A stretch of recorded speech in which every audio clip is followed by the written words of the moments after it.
Bihe byiza mwebwe mwese mukomeje kubana natwe, mukomeje kudukurikira muri hirya no hino ku isi mu bice bitandukanye by'umwihariko mu Rwanda no hanze y'igihugu cy'u Rwanda. Ikaze muri aya makuru. Abarimu bagera kuri 4 bakomoka mu gihugu cya Uganda bari basanzwe bigisha mu Rwanda birukanwe ku butaka bw'iki gihugu, bivugwa ko bari bamaze amezi 2 bafunzwe. Aba bagejejwe ku mupaka wa Katuna ku ruhande rwa Uganda ku itariki ya 8 Kamena 2021 mu ijoro. Barimo Alexi Barkitenda imyaka 29 ukomoka mu karere ka Kariro, Abdul Senono imyaka 31 ukomoka wa Kiso, na Jetro na Turinda imyaka 41 ukomoka Ikabare, ndetse n'uwitwa Samuel na Rumenya w'imyaka 45 ukomoka wa Kiso. Aba nkuko Chimp Reports ibitangaza bafashwe hagati ya Werurwe na Mata 2021 bashaka gusohoka mu Rwanda banyuze iz'ubusamo cyangwa se panya. Umwe muri bo rero akabavuga icyabateye gushaka gusohoka mu Rwanda muri ubu buryo, ati kubera umubano mubi uri hagati y'ibihugu byombi twahisemo kuva mu Rwanda, twaragenzurwaga igihe kirekire duhitamo rero kuva muri iki gihugu cy'u Rwanda. Bavuga ko bari bafungiwe muri Rwezamenyo Inyamirambo mu mujyi wa Kigali, kandi ngo bahaswe ibibazo n'abashinzwe umutekano nk'uko bakomeje kugenda babigarukaho. Umwe wigishije mu Rwanda imyaka 10 ati wabonaga hari ibyo badukeka, nubwo twarabarimu ntabwo badukoreye iyicarubozo, gusa twarafunzwe, nta bundi buryo twari kugera muri Uganda kuko tutari kubasha kwishyura itike y'indege. Aba ngo babanje kwamburwa ibyangombwa byo gukorera ku butaka bw'u Rwanda, ubundi babwirwa ko batemerewe kuba ku butaka bw'igihugu cy'u Rwanda. Inzego z'abinjira n'abasohoka z'u Rwanda ntacyo ziratangaza kuri aya makuru ngo zivuge icyaziteye gufata uyu mwanzuro.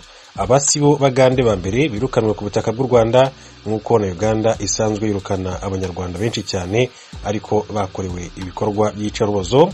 Ibi rero biramenyerewe ku mpande z'ibihugu byombi nyuma yaho bitangiye kurebana nabi hafi imyaka igera kuri 3 ishize ikabakaba 4. Byo ni umubano wabaye mubi cyane nyuma yaho u Rwanda rukomeje gushinja igihugu cya Uganda gushaka cyangwa se gufasha abahungabanya umutekano w'u Rwanda barimo na RNC ya Kayumba Nyamwasa, Rwanda National Congress.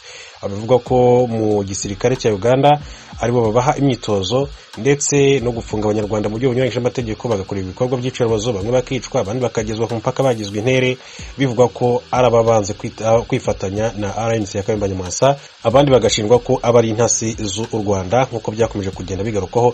Uganda nayo igashinja igihugu cy'u Rwanda kubangamira inyungu zayo mu bijyanye n'ubucuruzi. Ibyo byose rero nta bakuru b'ibihugu batagize, barahuye bigizwemo uruhare na perezida wa Congo ndetse na Angola, bashyiraho amasezerano runaka ndetse n'ingingo runaka bagomba gushingiraho kugira ngo ibintu byongere gusubira mu buryo, ariko nta kintu kigeze kigerwaho. Hashyizweho komisiyo ku mpande zombi, ku ruhande rwa Uganda n'uruhande rw'u Rwanda, zigomba kwicara zigasesengura zikareba umuti w'ikibazo wava hehe, ariko kugeza amagingo anga abaturage ku mpande zombi baracyategereje, cyane ko umubano mubi hagati y'u Rwanda na Uganda wagize ingaruka zikomeye cyane ku bukungu bw'ibihugu byombi, by'umwihariko abaturage b'u Rwanda ndetse na Uganda, kubera yuko ubuhahirane bwahise buba ikibazo nyuma yuko abanyarwanda bakomeje kugenda bafatwa benshi cyane mu gihugu cya Uganda, bagafungwa, bagakorerwa ibikorwa by'icarubozo, bamwe bakanasiga n'ubuzima nk'uko amakuru yagiye atugeraho abigaragaza. Mu yandi makuru tukiri mu gihugu cya Uganda, Janet Museveni akaba yagumye muri guverinoma mu gihe Kutesa yasimbujwe. Byagenze bite? Perezida wa Uganda Yoweri Kaguta Museveni kuri wa 8 Kamena 2021 yashyizeho vice president ministre w'intebe n'abagize guverinoma, aho bigaragara ko abarimo umufasha we Janet Museveni usanzwe ari ministre w'uburezi yagumyemo, abarimo Sam Kutesa wari ministre w'ububanyi n'amahanga basimbujwe.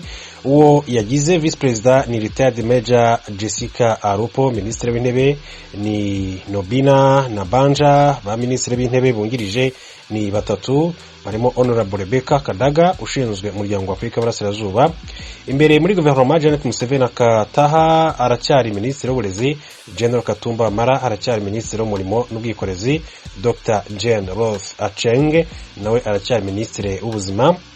Honorable Frank Tumwebaze yagizwe ministre w'ubuhinzi n'ubworozi, Honorable Vincent Sempija agirwa ministre w'ingabo n'abademobe, Honorable Ruth Nankabirwa ni ministre w'ingufu n'ubucukuzi bw'amabuye y'agaciro, Matia Kasaija ni ministre w'imana n'igenamigambi, JJ Odongo ni ministre w'ububanyi n'amahanga.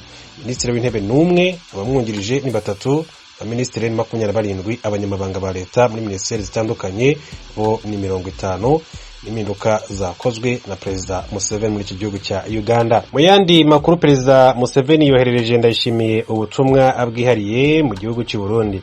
Perezida wa Uganda Yoweri Kaguta Museveni ejo ku itariki ya 8 Kamena 2021 yohereje Adonia Aibare mu Burundi ageza kuri Perezida Ndayishimiye ubutumwa abwihariye.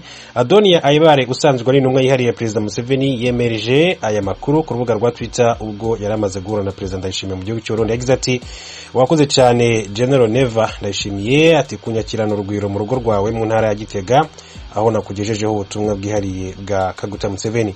Ntabwo Aibare yahishuye iby'ubutumwa gusa bishoboke ko bwari bufite aho buhuriye n'umugahango wo kwiziza umunsi wo gukunda igihugu unibukirwamo Pierre Nkurunziza wabaye perezida w'u Burundi umaze umwaka apfuye. Byashimangirwa nuko Aibare yitabiriye uyu muhango ari kumwe na Minisitiri w'Ububanyi n'Amahanga w'u Burundi Ambasaderi Albert Shingiro. Urwego rw'imfungwa n'abagororwa mu Rwanda ruranyomoza amakuru yatanzwe n'abo mu muryango w'umunyapolitike Paul Rusesabagina avuga ko adahabwa ibyo akeneye muri gereza. Uru rwego ruvuga ko afashwe nk'izindi mfungwa. Ni inkuru y'umunyamakuru w'Ijwi ry'Amerika Assumpta Kaboye. Mu minsi ishize abakobwa ba Rusesabagina Paul ufungiye mu Rwanda bumvikanye ku mbuga nkoranyambaga batabariza se basobanura ko itariki ya 4 z'uku kwezi mubyeyi wabo yabahamagaye abasaba kumutabariza kubera ko agiye kwimwa ibiribwa, amazi ndetse n'imiti. Mu byabo bakobwa basobanuye bavuga ko umubyeyi wabo yababwiye ko yabwiwe n'ubuyobozi bwa gereza ko butazongera kumuha ibyo kurya ndetse ko n'amazi bajyaga bamuha atazongera kuyabona n'imiti ndetse no kuba yahamagara bitazongera. Ijwi ry'Amerika ryavuganye n'umuvugizi w'urwego rushinzwe imfungwa n'abagororwa mu Rwanda Madamu Wera Peri Gakwaya asobanura ko Rusesabagina ari umufungwa nk'abandi, afatwa nka bagenzi be. Fungwa nk'abandi, ari kumwe n'abandi, asangira n'abandi. Ntabwo akigemurirwa bya biryo bye bya wenyine, ntabwo arasangira n'abandi, afatanije n'abandi byose. Ako ntabwo yigeze yagemurirwaga nande. Kubera ko bavuga ngo ararwaye afite regime, narinzi ko yari afite ukuntu agomba kubaho wenyine nyine bidasanzwe. Byerega nibyo bavuga ariko ukuri siko kumeze. Rusesabagina arwaye kimwe n'abandi bantu dufite barwaye indwara zidakira. So Rusesabagina kimwe n'izindi mfungwa tumufata kimwe n'izindi mfungwa, yakeneye kuvuzwa arwaye nk'uko n'abandi bose uretse ko atajyana arwaye. Ariko bibaye ngombwa ashaka medical check up tumuhuza n'umuganga akabakorera medical check up. Nta mwihariko afite mu byarya, no kuvuga ngo arya ibyo mugenera abandi bafungwa. Afite uburenganzira kuko ni ibiryo bigenewe abandi bafungwa bose. Nta kintu kidasanzwe agomba kurya nk'abandi kandi akabaho nk'abandi. Ibigenerwa umufungwa wese w'u Rwanda na Rusesabagina arabigenerwa byose uko ubizi. Koste abwira umuryango we ngo n'ubwa mbere n'ubwa nyuma bavuganye, ntabwo akemerewe kubahamagara. Imfungwa zose ziremerewe guhamagara. Rusesabagina ni umufungwa nk'abandi kandi ibyo abafungwa bose bagenerwa ntawe tubwira ngo telefone ubu cyangwa ntutelefone, ni buri wese uko abishaka. Nawe ari muri abo rero. Ubutumwa banditse bakoresheje imbuga nkoranyambaga abakobwa ba Rusesabagina kandi bagaragaje ko kuba umubyeyi wabo abana n'abandi bagororwa atazi nabyo bibahangayikishije. Ariko umuvugizi w'uru rwego rushinzwe imfungwa n'abagororwa mu Rwanda we kwemeza ko gufungirwa hamwe n'abandi nta gitangaza kirimo kuko nta byumba byihariye bigenewe abagororwa bamwe. Barabibonye ko yanditse avuga ko twamufungwa ari wenyine ngo mukaba. Ibyo rero mu gihe umuntu twamuhaye rumuye hari n'abandi baba mu rundi zabo akavuga ngo twamushyize mu kato, yagomba kujya mu bandi. Rero Rusesabagina nta kibazo afite kuba ari kumwe n'abandi, agomba kubana n'abandi. Aravuga ngo ibyo bamukoreye byose nuko ngo yanze ngo yikuye mu rubanza. Ese mbabarire sindi bugira icyo mvuga ku byo bavuga kuko bavuga byinshi.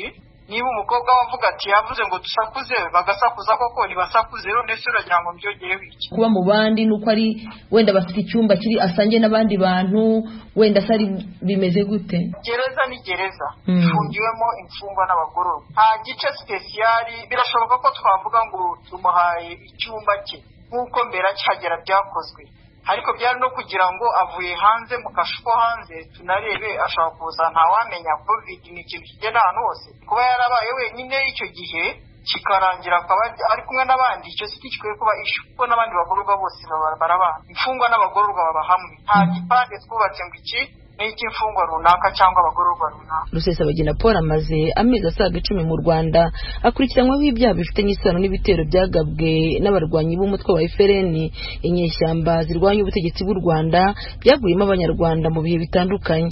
Kugeza ubu umuryango we ndetse n'imiryango mpuzamahanga irengera uburenganzira bwa muntu ntiyahwemye kugaragaza ko Rusesabagina yarenganijwe, agashimutwa ndetse bagasaba ko yarekurwa.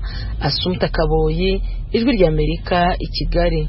Mu Burundi abantu barenga 50 bamaze gupfira mu bitero bitandukanye muri aya mezi abiri ashize. Inama nkuru y'Abepiskopi Gatolika irabyamaganira kure. Ni inkuru y'umunyamakuru w'Ijwi ry'Amerika Pierre Claver niyo nkuru ukorera i Kigali mu Rwanda. Inama nkuru y'Abepiskopi Gatolika mu Burundi ibona ko mu gihugu hasubiye kwibonekeza ububisha buhitana ubuzima bw'abantu ataco bazira. Abo bihebeye Imana batanga karorero ku bitero vyabaye mu bice bitandukanye by'igihugu bigahitana ubuzima bw'abantu barenga 50 mu kiringo kitarenze amezi abiri aheze. Bavuga ko leta ikwiye kurikanura mu gukingira abanyagihugu. Barafite impungenge kandi kubijanye no kwakira neza impunzi zitahuka zivuye hanze y'igihugu. Musenyeri Bonaventure Nahimana nicegera c'umukuru w'inama nkuru y'Abepiskopi Katolika niwe yasomye itangazo risozera ibikorwa vy'inama rukokoma yabo yabaye mu miherero mu kiringo c'imisi 4. Abepiskopi barashikirije ko bahagaritse umutima n'ubwicanyi bwagiye buraba muri iyi minsi iheze mu gisagara ca Bujumbura, muri Muramvya, muri komine Rusaka n'ahandi.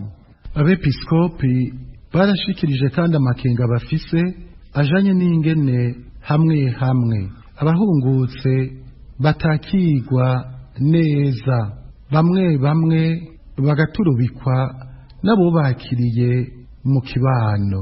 Barateye akamo abarongoye intwaro ngo babandanye kubungabunga umutekano no gukomeza amahoro mu gihugu.